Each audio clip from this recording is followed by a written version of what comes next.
Hello बच्चा वाटी, कैसे हैं आप सभी। आज हम देखने जा रहे हैं क्लास 8 सिविक्स का chapter the Indian constitution. Constitution के बारे में बहुत अच्छे से डिस्कशन कर लिया है। उसके बाद हमने कॉन्स्टिट्यूशन के कुछ की फीचर्स को भी देखा था।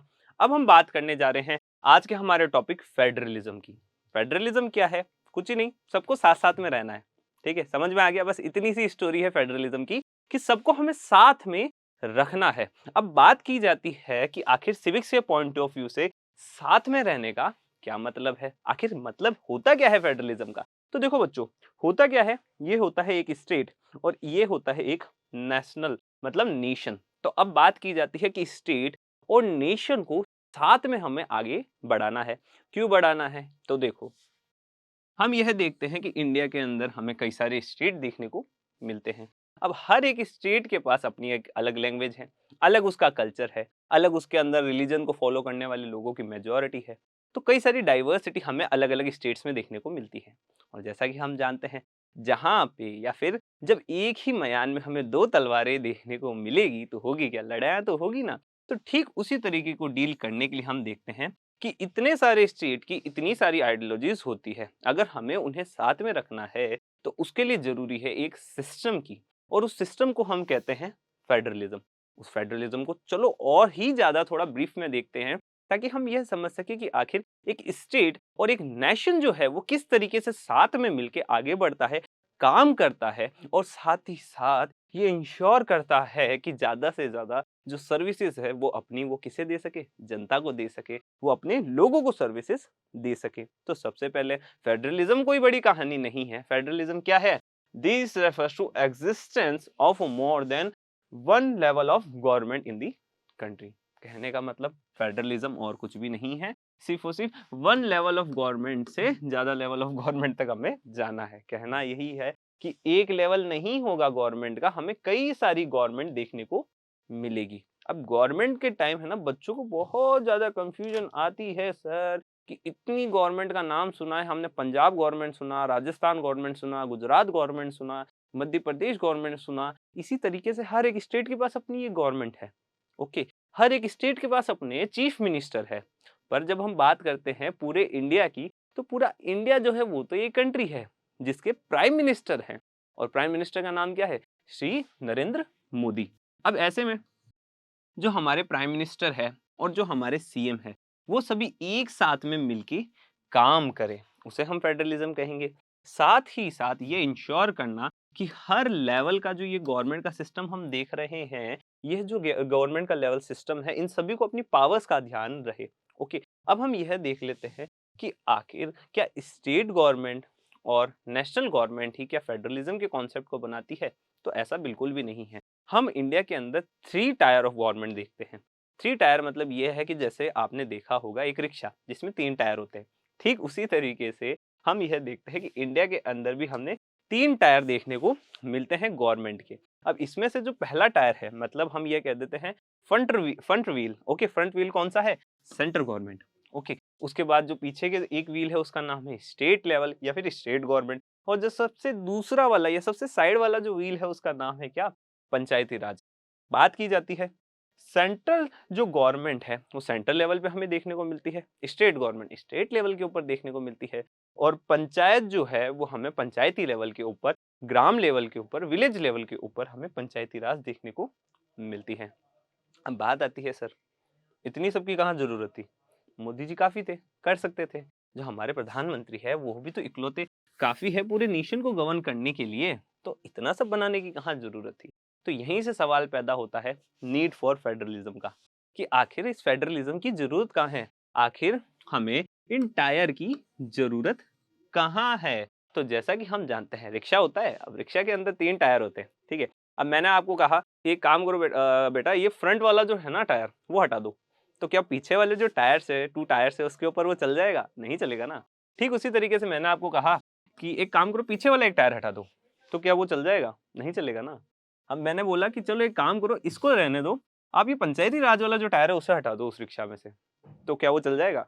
अरे नहीं चलेगा। क्यों नहीं चलेगा? क्योंकि अगर थ्री टायर्स उसके अंदर लगाए गए हैं तो थ्री के थ्री टायर्स का एक साथ चलना जरूरी है। जब तक वो साथ नहीं चलेंगे तब तक क्या रिक्शा आगे बढ़ेगा? नहीं बढ़ेगा। तो हमें इंडिया के इस रिक्शा को आगे चलाना है, और इस इंडिया के रिक्शे के इन टायर्स का हमें बहुत ही ज़्यादा ध्यान रखना है, ठीक है, क्योंकि बड़े ही महंगे टायर है ये। ओके, अब बात करते हैं कि आखिर ज़रूरत क्या है? अगर ऐसा भी तो हम कह सकते हैं ना, 1 टायर ही काफ़ी है, कहाँ ज़रूरत आ रही है 3 टायर की? तो देखो बच्चों, होता क्या है ना, फेडरलिज्म की ज़रूरत इसलिए है क्योंकि पहली बात तो हमारे पास एक वास्ट नंबर ऑफ कम्युनिटी है। ऐसा नहीं है कि इंडिया किसी एक कम्युनिटी से बना है, ऐसा नहीं है कि इंडिया किसी एक रिलीजन को फ़ॉलो करता है, ठीक है? कई सारे इस्लामिक नेशन हमने देखे हैं, कई सारे क्रिश्चियन नेशंस भी हमने देखे हैं, पर ऐसा तो नहीं है ना कि इंडिया किसी एक धर्म को, एक रिलीजन को, एक कम्युनिटी को फ़ॉलो करता है, नहीं करता। इंडिया जो है सबके लिए है, सबका साथ सबका विकास। इसका मतलब यही है कि इंडिया के अंदर हिंदूज़ भी देखने को मिलेंगे, क्रिश्चियंस भी देखने को मिलेंगे, मुस्लिम्स भी देखने को मिलेंगे, साथ ही साथ सिख्स भी देखने को मिलेंगे। इसके अलावा भी कई सारी कम्युनिटीज़ हमें देखने को मिलेगी। इन सभी कम्युनिटीज़ को साथ रखवाना एक बहुत ही बड़ी प्रॉब्लम हमारे सामने है। क्यों है? क्योंकि सबके अपने-अपने क्या है, अपनी-अपनी एस्पिरेशंस है, अपने-अपने डिज़ायर्स है। हिंदूज़ कुछ और चाहते हैं, मुस्लिम्स कुछ और चाहते हैं, क्रिश्चियंस कुछ और चाहते हैं। तो इन सभी को साथ रखना एक बहुत बड़ी प्रॉब्लम है। इन सभी को साथ रखने के लिए ही हमें फेडरलिज्म की ज़रूरत है। फिर हम बात करते हैं, चलो सर साथ तो रख लिया, ठीक है? एक रूम के अंदर इन सबको रख दिया, फिर अब करेंगे कुछ तो करेंगे ना, मतलब कोई तो स्टेप आगे लेना होगा, कुछ एक्शन तो करना होगा, कुछ गतिविधियाँ तो आपको करनी होगी ना। गतिविधि या फिर हम कह सकते हैं डिसीजन मेकिंग। मैंने आपको कहा कि आपने कई सारे लोगों को एक रूम में बंद कर दिया। बस इतना ही कहा मैंने, इससे ज़्यादा कुछ कहा? नहीं कहा ना, तो बस यही तो बात है। मैंने कहा कि एक रूम में बंद कर दिया, उसके आगे मैंने आपको कुछ बताया नहीं, इंस्ट्रक्शन नहीं दिया, आपको कोई डिसीजन नहीं दिया, तो आप आगे क्या करोगे? कुछ नहीं कर पाओगे। तो ऐसे में डिसीजन लेना बहुत ही ज़्यादा ज़रूरी हो जाता है। पर क्या ये जो डिसीजन है, क्या ये एक व्यक्ति ले सकता है? नहीं ले सकता। क्यों नहीं ले सकता? इतने नंबर्स ऑफ कम्युनिटीज़ हमारे पास में है और इतने सारे लोग, इतनी सारी लैंग्वेज, इतने सारे रिलीजन, तो कुछ 1-2 बंदे मिलके क्या कोई डिसीजन ले सकते हैं? नहीं ले सकते। इसके लिए ज़रूरत है कई सारे लोगों की, और ये जो कई सारे लोग हैं ना, वो हमें इन गवर्नमेंट के अंदर देखने को मिलते हैं। सेंट्रल गवर्नमेंट, स्टेट गवर्नमेंट, पंचायती राज, म्युनिसिपैलिटी, इन सभी के अंदर हमें लोग देखने को मिलते हैं जो हमारे लिए डिसीजन लेते हैं हमारे बिहाफ के ऊपर। फिर हम देखते हैं वर्क बर्डन। तो फेडरलिज्म की ज़रूरत इसलिए भी है क्योंकि अगर हमने है ना किसी एक इंस्टीट्यूशन के ऊपर सारा काम छोड़ दिया, तो हम यह देखेंगे कि उसके ऊपर वर्क का बर्डन पड़ने लग जाएगा।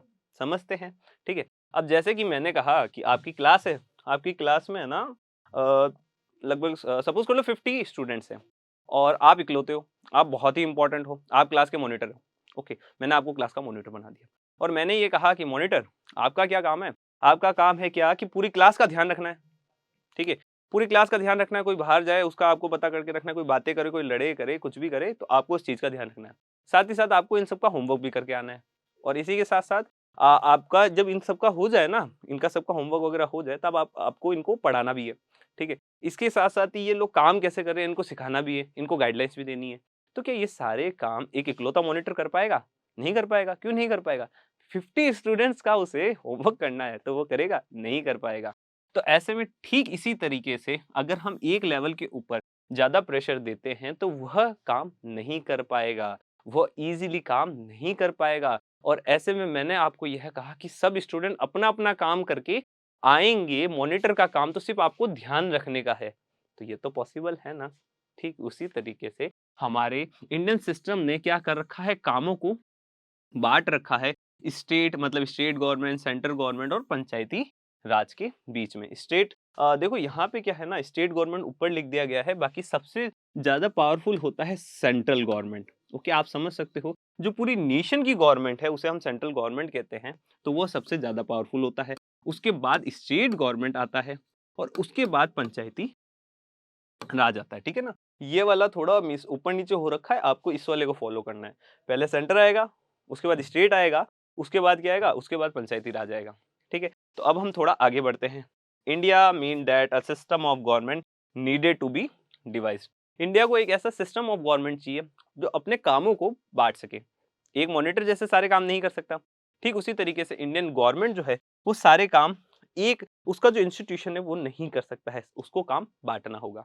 ये जो काम है ना, वो बांटा जाता है another level of government in the states so that decision could be made for that particular area. ठीक है, हर एक स्टेट के पास अपनी एक पर्टिकुलर गवर्नमेंट, क्यों है?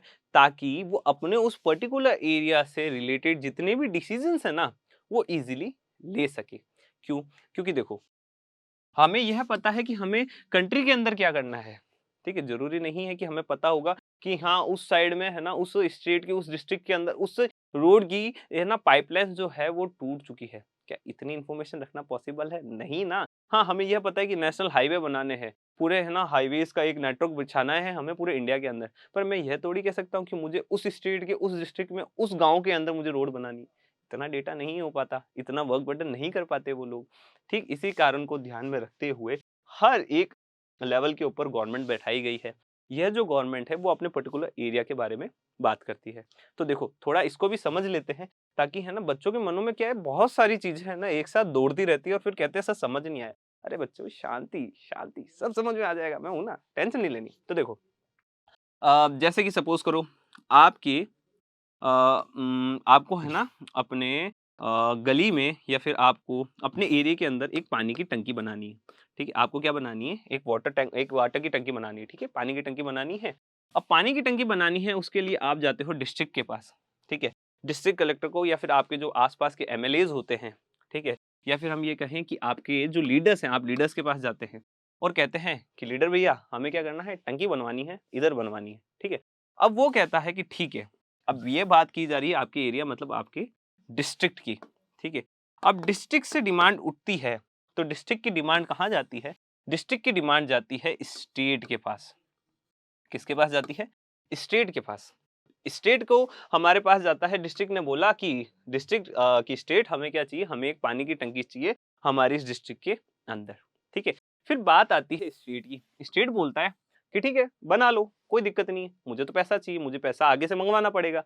पैसे मंगाने के लिए वो चला जाता है सेंटर के पास। किसके पास जाता है वो? सेंटर के पास वो चला जाता है। ये दिख रहा है? ये क्या है? ये है सेंटर। ओके, तो हम देखते हैं क्या डिस्ट्रिक्ट में पानी की टंकी बनानी थी, उसके लिए वो स्टेट को बोलता है कि सर मुझे पानी की टंकी बनानी है। स्टेट बोलता है बना लो, कोई दिक्कत नहीं है, पर मुझे पैसा चाहिए। और पैसा उसे कहाँ से मिल रहा है? उसे मिल रहा है सेंटर से। तो सबसे ज़्यादा पावरफुल कौन है? सेंटर है। पर ऐसे में हमें यह ध्यान रखना होगा कि हमारा जो इंडियन कॉन्स्टिट्यूशनल फेमस थे ना, उन्होंने कभी ऐसा नहीं किया कि हमें है ना सारी की सारी पावर्स एक ही हाथ में, एक ही लोगों के हाथ में देनी है। हमें क्या करना है ना, पावर्स को बाँट के रखना है। पावर्स को बाँट के रखना है। इसके लिए क्या किया गया कि हमारे इंडियन कॉन्स्टिट्यूशन ने each state in India enjoys autonomy, हर एक स्टेट को ऑटोनॉमी दे दी गई। अब यह जो ऑटोनॉमी है ना, इस शब्द का मतलब है कि आपको अपने स्टेट के रिगार्डिंग जो लॉज़ है ना, वो बनाने की स्वतंत्रता है। मतलब यह कहा गया कि स्टेट जो है उसको सेंटर के पास जाने की ज़रूरत नहीं है हर काम के लिए। स्टेट अपना काम खुद से कर सकता है, अगर उसे लगता है उसे ये लॉज़ लेकर आने चाहिए, उसे लगता है कि उसे ये काम करना चाहिए, तो वो काम कर सकता है, कोई दिक्कत वाली बात नहीं है। पर ऑन सर्टेन इश्यूज़ ऐसा नहीं है कि स्टेट जो है वो हर एक मैटर के अंदर रूल्स रेगुलेशन बना सकता है, अपनी मन की कर सकता है, ऐसा बिल्कुल नहीं है। कुछ सीमित इश्यूज़ के ऊपर ही वो काम कर सकता है, ठीक है? मतलब मैंने आपको कहा आपकी क्लास है, आपकी स्कूल के अंदर बहुत सारी क्लासेस होगी, ठीक है ना? कई सारे सेक्शंस होंगे। मैंने हर एक क्लास को ये कहा है कि आप अपनी क्लास का मेंटेनेंस कर सकते हैं। आपको लेट्स सपोज़ है ना आपको है ना क्या लेकर आना है चॉक वगैरह लेके आना, आप लेके आ सकते हैं, कोई दिक्कत नहीं है। आपको न्यू टेबल्स लगवानी है अपनी क्लास में, आप लगवा सकते हैं। पर क्या आप अपनी पास वाली क्लास के अंदर जाके उनका चॉक लेकर आ सकते हैं? नहीं ला सकते। क्या आप जाके उनका फर्नीचर चुरा के ला सकते हैं? नहीं ला सकते। क्या आप वहाँ जाके उस क्लास में जाके बोल सकते हैं कि हाँ यार, इस क्लास के अंदर है ना फर्नीचर की थोड़ी कमी है तो नए फर्नीचर लगवा देते हैं? ऐसा आप नहीं कर सकते। आपको कहा गया है कि आपको सिर्फ़ और सिर्फ़ अपनी क्लास का ध्यान रखना है। अपनी क्लास का भला कर लो, दूसरी क्लास का भला बाद में देखा जाएगा। ठीक है? तो ऐसे में कुछ सर्टेन इश्यूज़ के ऊपर ही हमारे स्टेट्स को पावर मिलती है और उनके ऊपर ही वो काम कर पाते हैं। यह जो पावर्स हमें देखने को मिल रही है, वो पावर हमें लिस्ट में देखने को मिलती है। कहने का मतलब क्या है ना, लिस्ट बनाई गई है कि कौन सा स्टेट, कौन से सेंटर्स की पावर्स है। मतलब ये कह दिया गया है कि आपके पास पावर्स है और पावर्स की हमने लिस्ट बना ली कि आप क्या कर सकते हैं, क्या कर सकते हैं, क्या कर सकते हैं और इसी के साथ-साथ आप क्या नहीं कर सकते हैं, इसकी भी हमने लिस्ट बना ली है। ठीक है? Certain issues subjects of national concern, ठीक है? सर्टेन इश्यूज को हम समझते हैं कि स्टेट के पास लॉज तो हैं, उसके पास पावर्स तो है, पर वो जो पावर्स है वो सिर्फ और सिर्फ उसके खुद के स्टेट के लिए है। पर नेशनल कंसर्न्स मतलब जो नेशन के लिए है, पूरे की पूरे राष्ट्र के लिए जो बातें की जा रही है ना, उसके लिए सिर्फ और सिर्फ जो पावर्स है वो किसके पास है? वो सिर्फ और सिर्फ सेंट्रल गवर्नमेंट के पास है। जो सेंट्रल गवर्नमेंट ने कहा है वही स्टेट को फॉलो करना होगा। क्यों फॉलो करना होगा? क्योंकि बात की जा रही है नेशनल इंपॉर्टेंस से रिलेटेड मैटर्स की। और जब हम बात करते हैं नेशनल इंपॉर्टेंस से रिलेटेड मैटर्स की, तो हम यह देखते हैं कि उस समय जो सेंट्रल गवर्नमेंट है उसकी पावर ज़्यादा बढ़ जाती है और यह कहा जाता है कि हमेशा एक स्टेट को सेंटर को फॉलो करना होगा। और अगर स्टेट ऐसा नहीं करता है तो होगा क्या? तो इससे हमारा जो सेंटर है वो पूरे के पूरे स्टेट को पनिश भी कर सकता है इसके लिए। पर ऑन सर्टेन सर्कमस्टेंसेस ऐसा नहीं है हमेशा स्टेट ऐसा कर सकता है या फिर हमेशा सेंटर ऐसा कर सकता है। सबकी पावर्स है पर सबकी पावर्स लिमिट में है। Each tier of government can make laws on their subject. कहा जा रहा है कि नेशनल जो लेवल की गवर्नमेंट है मतलब जो सेंट्रल गवर्नमेंट है वो सेंट्रल लेवल के ऊपर जितने भी लॉज हैं वो बना सकती है। स्टेट गवर्नमेंट जो है स्टेट लेवल के ऊपर जो भी लॉज बनाने हैं बना सकती है। मतलब आपको अपनी क्लास से रिलेटेड कुछ भी करना है, कोई भी रूल्स रेगुलेशन बनाने हैं, कुछ भी मेंटेनेंस करना है, टेबल्स लेकर आनी ला सकते हो, फ्री हो, कोई दिक्कत वाली बात नहीं है। ठीक है। ठीक उसी तरीके से नेशनल मतलब आपके प्रिंसिपल को आपके स्कूल के लिए क्या लाना है, तो वो तो सिर्फ प्रिंसिपल जी ही डिसाइड करेंगे ना। ऐसा तो नहीं है कि आप जाके प्रिंसिपल सर को कहने लग जाओगे कि सर आप साइड में हो जाइए, हम काम कर लेते हैं। ऐसा तो कभी नहीं हो सकता। प्रिंसिपल तो प्रिंसिपल सर है और प्रिंसिपल सर की हमें उतनी ही रिस्पेक्ट करनी चाहिए जितनी हम अपने माता पिता की करते हैं। क्यों बच्चों? क्योंकि उस वो आपके कौन है? वो आपके गुरु हैं और गुरु की इज्जत हमेशा करनी चाहिए, उनकी रिस्पेक्ट हमेशा आपको करनी चाहिए। जोक्स अपार्ट, अब बात कर लेते हैं सब्जेक्ट्स की। ओके, अब है ना नेशनल लेवल के ऊपर और स्टेट लेवल के ऊपर सब्जेक्ट्स बांट दिए गए हैं। अब यह जो सब्जेक्ट्स है ना उनके बारे में भी तो देखें कि सर आप इतनी बार सब्जेक्ट सब्जेक्ट आपने बोला है, आखिर ये सब्जेक्ट्स होते क्या हैं? तो देखो बच्चों, जब हम बात करते हैं नेशनल या यूनियन गवर्नमेंट की, ओके, तो उसके पास पावर्स है कि वो बना सकती है लॉज डिफेंस से रिलेटेड, फॉरेन अफेयर्स से रिलेटेड और बैंकिंग से रिलेटेड। कहने का मतलब देखो, डिफेंस मतलब आर्मी। आर्मी जो है वो सिर्फ और सिर्फ किसके कंट्रोल में है? इंडियन गवर्नमेंट के कंट्रोल में है। मतलब कहीं ना कहीं जो हमारा सेंट्रल गवर्नमेंट है ना वही कंट्रोल कर सकता है आर्मी को, वही ऑर्डर्स दे सकता है आर्मी को। स्टेट गवर्नमेंट आर्मी के मैटर्स में इंटरफेयर नहीं कर सकती। एज वेल एज जो इंडियन गवर्नमेंट है और या फिर हम ये कहें सेंट्रल गवर्नमेंट है, उसी के पास पावर्स है कि वह आर्मी को क्या कह सकती है कि सर डिफेंस रिलेटेड ये इश्यू है और आपको ये करना चाहिए। तो ऐसे में हमारी इंडियन गवर्नमेंट के पास, सेंट्रल गवर्नमेंट के पास ही पावर है। प्रिंसिपल के पास ही तो पावर होता है ना कि गार्ड को ये बोलना कि आपको कहाँ खड़ा होना है, कहाँ पे आपको नहीं खड़ा होना। आपकी क्लास वाले लोग कह सकते हैं क्या कि आप गार्ड को कि आपको कहाँ खड़ा होना है, कहाँ खड़ा नहीं होना है? देखो, समझो इन चीज़ों को कि प्रिंसिपल सर के पास पावर है कि वो गार्ड को कह सकता है कि गार्ड महोदय आप एक काम करिए, पीछे वाले गेट पे जाके खड़े हो जाओ। ठीक है? ठीक उसी तरीके से हमारे पास इतनी पावर नहीं होती, एक स्टेट के पास इतनी पावर नहीं होती कि वो गार्ड महोदय को कह दे कि आप पीछे वाले गेट पे जाके खड़े हो जाइए। ठीक? अगर आप ऐसा करने की कोशिश करेंगे तो आपको पनिश किया जा सकता है। फॉरेन अफेयर तो देखो, आपकी स्कूल जो है वो दूसरी स्कूल से कोई अगर उसे बात करनी होगी, कोई अफेयर्स उनके होंगे मतलब कोई मैटर्स से उनको बात करनी होगी कि लेट्स सपोज एक स्पोर्ट्स को ऑर्गेनाइज कराया जा रहा है। ठीक है? अब स्पोर्ट्स ऑर्गेनाइज कराना है दूसरी स्कूल से, तो उसके लिए बात कौन करेगा? आपकी स्कूल के हेड करेंगे, प्रिंसिपल आपके वहाँ से उनसे बात करेंगे। ऐसा तो नहीं हो सकता कि आपकी क्लास को खेलने का मन है, तो आप दूसरी स्कूल के बच्चों से जाके, उनकी क्लास से जाके आप बात करके आ रहे हो। आप उनके बेसिकली जो उसकी उनकी पूरी स्कूल है, उनसे आप बात करके आ रहे हो कि हमें आप लोगों के साथ स्पोर्ट्स खेलना है। आपने अपनी स्कूल से तो पूछा ही नहीं है, ठीक है? आपने अपने प्रिंसिपल को कहा ही नहीं, आप तो डायरेक्ट वहाँ जाके और दूसरी स्कूल के ही बच्चों से बात कर रहे हो, उनके प्रिंसिपल से आप बात कर रहे हो कि हमें आपके साथ स्पोर्ट्स करना है। ऐसा आप नहीं कर सकते हैं। क्यों नहीं कर सकते? क्योंकि हमारा कॉन्स्टिट्यूशन यह कहता है कि हर किसी के पास अपने-अपने सब्जेक्ट है और अच्छा यही होगा कि आप अपने सब्जेक्ट्स में ही ध्यान दें, दूसरों के सब्जेक्ट्स में आप ध्यान ना दें। बैंकिंग रिलेटेड जो सब्जेक्ट्स होते हैं, जो नेशनल लेवल पे हमारी आरबीआई काम करती है, मतलब पैसा बच्चों पैसा, जो आपके नोट्स हैं, जो आपकी मनी है ना, मनी ट्रांज़ैक्शन जितने भी होते हैं, वो सभी नेशनल सब्जेक्ट होते हैं, वो सभी यूनियन गवर्नमेंट के कंट्रोल में होते हैं। जैसा कि अब एक बात बताओ, हमारे पास जो 2000 रुपीज़ का जो नोट है, 500 रुपीज़ का जो नोट है, कई साल पहले बैन हो गया था, ठीक है? अभी तो हमारे पास नए आ गए हैं, उससे पहले जो थे वो बैन हो गए 2016 में। वो फैसला किसने लिया? वो फैसला लिया हमारी इंडियन गवर्नमेंट ने, ठीक है? ऐसा तो नहीं है ना किसी स्टेट ने बोल दिया कि नहीं हमें तो ये 500 रुपीज का नोट चलाना ही नहीं है, हमें तो ये 1000 रुपीज का नोट चलाना ही नहीं है, हमें तो कुछ नया ही लेके आना है। अगर ऐसा होता ना बच्चों, तो हर एक स्टेट के पास अपनी एक अलग करेंसी होती। पर ऐसा नहीं है। क्यों नहीं है? क्योंकि ये है इंडियन या फिर सेंट्रल गवर्नमेंट का मैटर और उसमें वही डिसाइड कर सकता है। फिर हम बात करते हैं सब्जेक्ट्स ऑफ स्टेट। अब स्टेट की पावर्स के बारे में बात कर लेते हैं। ऐसा तो नहीं है ना कि सारी की सारी पावर्स हमने हमारे नेशन को ही दे दी है, स्टेट को भी कुछ पावर दी है।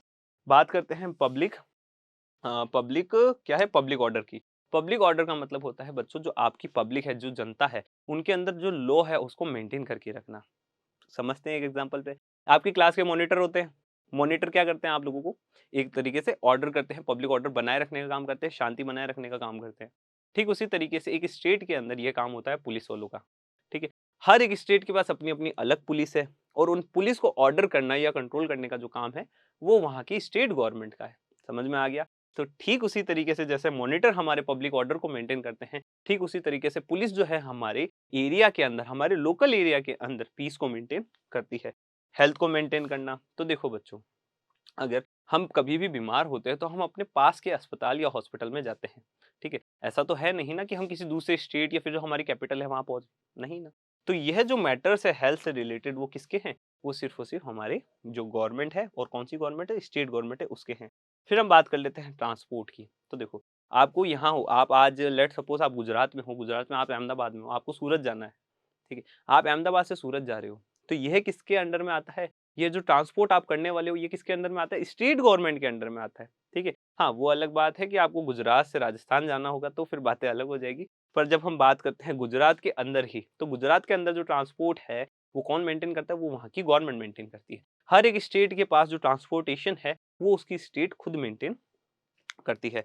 द स्टेट आर अब ऐसे हमें लगने लग गया है ना कि सर सेंट्रल गवर्नमेंट के पास तो बहुत सारी पावर्स आ गई, पर ऐसा नहीं है। The states are not merely agents of federal government. तो हम ये कह सकते हैं कि जो यूनियन गवर्नमेंट या फेडरल गवर्नमेंट है ना, फेडरलिज्म देख रहे हैं, फेडरल गवर्नमेंट मतलब यूनियन गवर्नमेंट की बात की जा रही है बच्चों। सोचना नहीं कि सर ये फेडरल गवर्नमेंट के आ गया, अभी तक तो हम कुछ और पढ़ रहे थे। नहीं, फेडरल गवर्नमेंट का मतलब था सेंट्रल गवर्नमेंट या यूनियन गवर्नमेंट। तो यह जो सेंट्रल गवर्नमेंट या यूनियन गवर्नमेंट है, ये जो है वो पावरफुल ज़रूर है, पर वह जो है किसी भी स्टेट को अपने एजेंट के जैसे यूज़ नहीं कर सकती। मतलब यही है कि हाँ, पावर्स ज़रूर है, पर उस पावर्स की भी कुछ लिमिट है। But draw there authority from the constitution. क्यों है? क्योंकि हमारे पास कॉन्स्टिट्यूशन है और कॉन्स्टिट्यूशन हमें ये बताता है कि हाँ, फेडरल गवर्नमेंट ज़्यादा पावरफुल है स्टेट गवर्नमेंट के कंपैरिजन में, पर हमारी जो स्टेट गवर्नमेंट है उसके पास भी कुछ पावर्स है और यह जो पावर्स है वो उसे यूनियन गवर्नमेंट से नहीं मिलती है, फेडरल गवर्नमेंट से नहीं मिलती है। यह पावर्स उसे मिलती है कॉन्स्टिट्यूशन से। तो घूम फिरा के आ गया हमारा कॉन्स्टिट्यूशन। तो बस यही तो था कॉन्स्टिट्यूशन के अंदर फेडरलिज्म का कॉन्सेप्ट। तो बच्चों, आज के इस फेडरलिज्म के कॉन्सेप्ट को समझने में बड़ा ही मजा आया। हमने बहुत सारी नई चीजें डिस्कवर करी। साथ ही साथ हमने यह देखा है कि आखिर यह जो फेडरलिज्म है, ये हमारे लिए क्यों इम्पोर्टेंट है, हमारी गवर्नमेंट के लिए क्यों इम्पोर्टेंट है। तो बच्चों, आज के इस डिस्कशन में इतना ही। और इससे रिलेटेड या इस वीडियो से रिलेटेड या किसी और चैप्टर से रिलेटेड कोई भी डाउट हो, तो आप कमेंट सेक्शन में हमें कभी भी कमेंट करके पूछ सकते हैं। Thank you.